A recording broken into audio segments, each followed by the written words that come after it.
soon made it clear no one would coast to the playoffs. We had a pretty good ball club in 1981 under Earl Weaver. He was emphasized mostly on good pitching and good defense, and the three-run home run. Long drive, way back, deep to right, way back, goodbye. The chase for an AL pennant was on, but over in the NL, the headlines focused on a phenomenon like no other.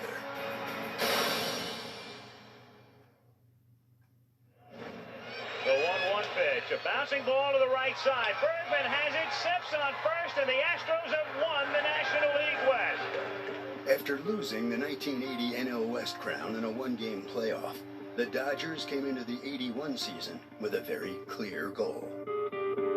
Considering what took place last year, it generates motivation, in anticipation of playing in another World Series, and I think that's what our main goal is. Every year when we went into the season, all things being equal, we felt as though we were as good as anyone. And there was ample evidence for that conviction.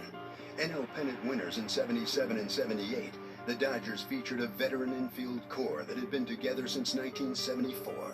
The Dodgers still had that great infield of, say, Russell, Lopes, and Garvey. They still had Dusty Baker. They still had Tommy Lasorda. They had a really good team, but they had Fernando.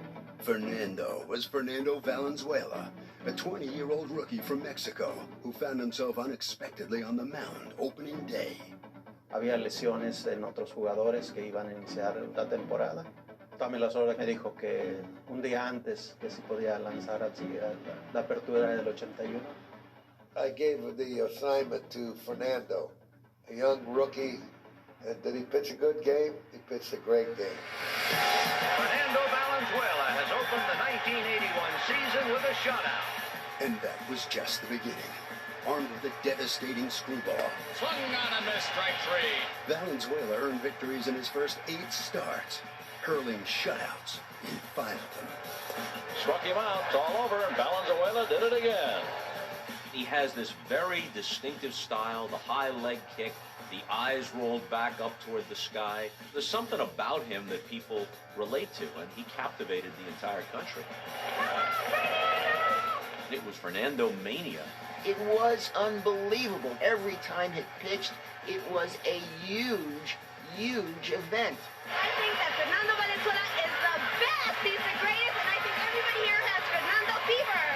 Fernando mania quickly went national, but it also served as a catalyst for the Dodgers, who won 26 of their first 35 games to jump out to a commanding lead in their division.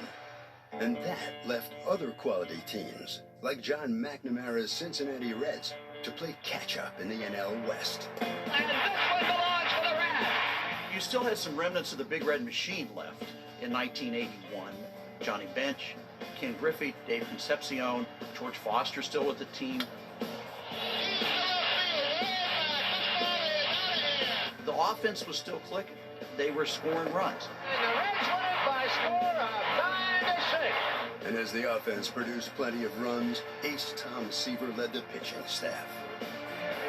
He was sensational. I mean, it was automatic when he went to the mound, and he really conjured up memories of a young Tom Terrific. Swung on and missed. He got him with a high fastball.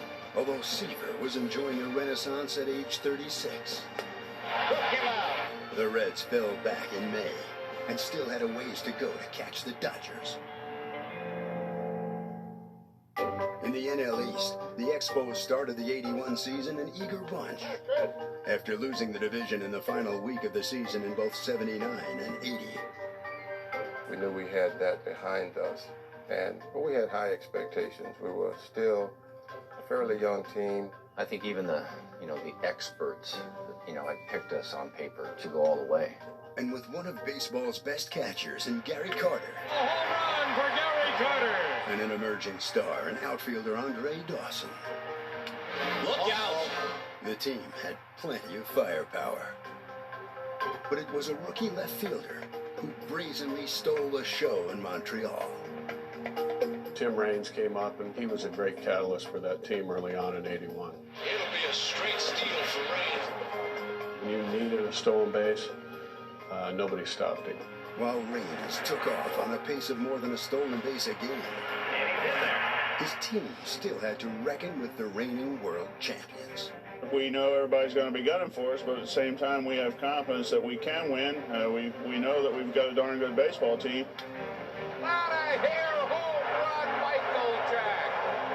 Led by superstar third baseman Mike Schmidt, most of the World Series roster was back, and they weren't ready to relinquish their throne. The pitch to Watt. He struck him out. There it is. He doesn't like it, but that's it. But it was the surprising Cardinals who jumped out to